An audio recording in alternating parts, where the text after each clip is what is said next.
नमस्कार दोस्तों, मैं ज्ञानवी बोरा आप सभी लोगों को एसके फास्ट 24 न्यूज चैनल में स्वागत करती हूँ।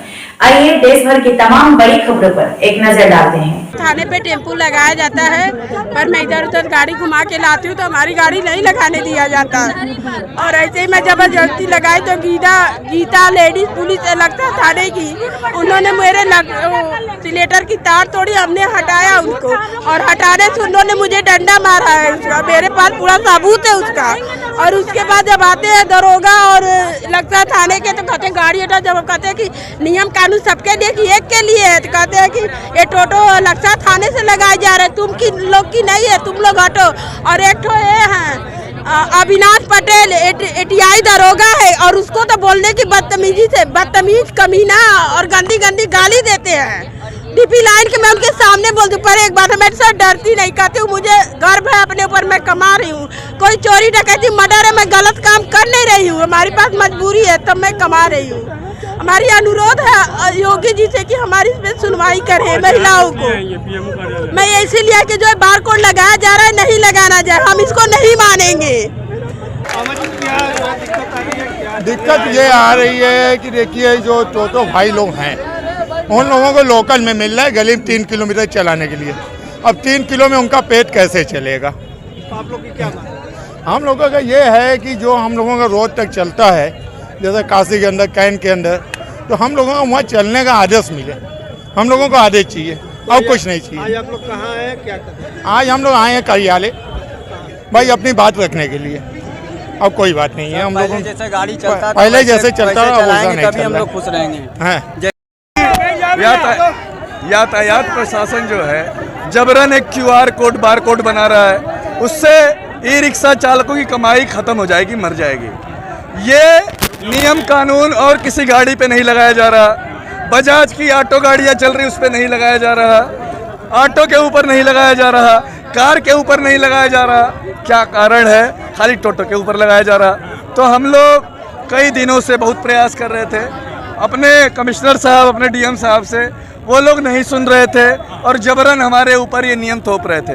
तो हम लोग अपने प्रधानमंत्री जी के पास आए हैं, हम अपने सांसद के पास आए हैं। हम ये कहने के लिए आए कि आपने जो ई रिक्शा हमें दिया था, जो रोजी रोटी हमें दी थी, वो अगर हमें मोहल्ले में गाड़ी चलानी पड़ेगी तो हमारे बैंक का किस्त कैसे जाएगा, हमारे बच्चों की फीस कैसे जाएगी, हमारा जो है खर्चा कैसे चलेगा? इस महंगाई में पहले ही हम लोग बहुत त्रस्त हैं। ऐसी स्थिति में हम लोग अपने प्रधानमंत्री जी को ये चाबी देने आए हैं, गाड़ी की चाबी। सभी लोग चाबी दिखाओ गाड़ी की एक बार। आप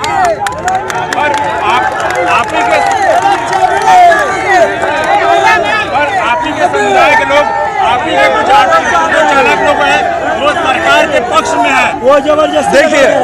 देखिए जो लोग यातायात प्रशासन के इशारे पे, कंपनियों के इशारे पे हैं, यातायात प्रशासन के इशारे पे काम कर रहे हैं, वो जा रहे होंगे। यहाँ चालक खड़ा है, ये देश का झंडा है, ये जनता है, ये कह रही है कि 2 किलोमीटर में अगर गाड़ी चलाएंगे तो हम कैसे कमाएंगे। मैं एक बात बताता हूँ आपको टोटो दे दिया जाए 2 महीने के लिए और उस मोहल्ले में आप चलाइए, आप चला के दिखाइए, बताइए कैसे चलाएंगे।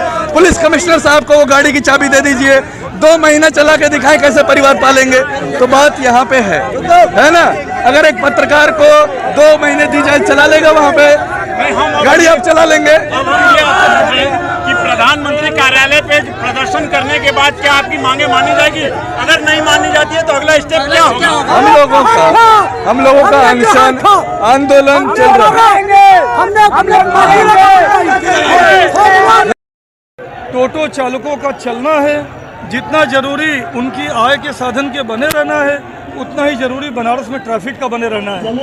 आज कई स्थानों पर ऐसी स्थिति है, बनारस रेलवे स्टेशन, गोदोलिया चौराहा, आपका कैंट रेलवे स्टेशन, एक पर एक कई टोटो एक साथ आए थे, जाम लग जाता है। एक प्रॉपर प्लान बनाना पड़ेगा कि एक बार में एक गाड़ी आए, उसके पीछे दूसरी रहे, उसके पीछे तीसरी रहे, और एक रूट प्लान बनाना पड़ेगा। जो प्लान प्रशासन ने बनाया है उससे ये सहमत नहीं है। हम प्रशासन के साथ बैठेंगे, इन्होंने जो सुझाव दिए हैं उसको रखेंगे, बैठकर बात करके जो रास्ता निकलेगा वो इनको विधायक सूचित जी, करेंगे। बात ये हो रही है कि लगभग आधा टोटो यानी कि 13,000 टोटो अनफिटनेस है। इसको प्रशासन रोक रही है, उसके लिए रूट प्लान बना है, QR कोड बनाया गया है ताकि बनारस को ट्रैफिक जाम से मुक्त किया जाए। लगातार ये बड़ी समस्या बनती जा रही है। ऐसे में ये कोई नियम मानने को तैयारी नहीं है और पुलिस प्रशासन कहती है कि हमें अगर सरकार का सहयोग मिलेगा तभी हम बनारस को ट्रैफिक जाम से मुक्त कर देखिए, अब मैं प्रशासन का प्लान मेरे पास आ चुका है और इनका बताया प्लान आ चुका है। दोनों प्लान लेके बैठूंगा तभी कुछ बता पाऊंगा। अभी कुछ कहने की स्थिति में नहीं हूँ। प्रशासन से बैठक करके बताऊंगा। बीच का रास्ता निकलने की प्रयास करेंगे। पूरा प्रयास करेंगे, क्योंकि ये जो है ठीक है, इनमें से बहुत लोग हैं जिनको यातायात नियम का ज्ञान नहीं है, जिनकी वजह से जाम लगता है, लेकिन इन्हें टीच करना, इन्हें ट्रेंड करना भी प्रशासन की जिम्मेदारी है। हम बीच का रास्ता निकालेंगे कि टोटो चालकों को भी समस्या ना हो और शहर के ट्रैफिक को भी समस्या ना हो। एक बहुत बड़ा सवाल खड़ा हो जाता है कि बाहरी जो लोग हैं, बनारस के जो लोग हैं, उससे बाहरी लोगों की संख्या सबसे ज्यादा हो गई है। देखिए, बनारस जो है वो विश्व की सांस्कृतिक राजधानी है, पूर्वांचल की तो राजधानी है ही। तो बनारस में कोई बाहर से आए ऐसा रोके जाने का, पूरे देश में कोई कहीं जा सकता है। आप इतने लोग खड़े हैं, आप में से सभी बनारसी हो तय नहीं है। मेरे पिताजी का गांव गोरखपुर, मेरी माँ का प्लेस मिर्ज़ापुर और हम लोग यहाँ पले बढ़े। तो कोई पूरे देश में कहीं किसी को जाने की छूट, जाने की रोक मैं नहीं लगा सकता, न रोक है। लेकिन जो जहाँ रहे व्यवस्थित ढंग से रहे और व्यवस्था पर उससे कोई समस्या ना आए, ये इसे सुनिश्चित करना हमारा काम है, ये हम करेंगे। हम लोग 5G में जी रहे हैं, लेकिन जिस तरीके से कहा जाता है कि ऑटो को हटाना चाहिए लेकिन टोटो को क्यों? क्योंकि ये प्रदूषित मुक्त है। ऑटो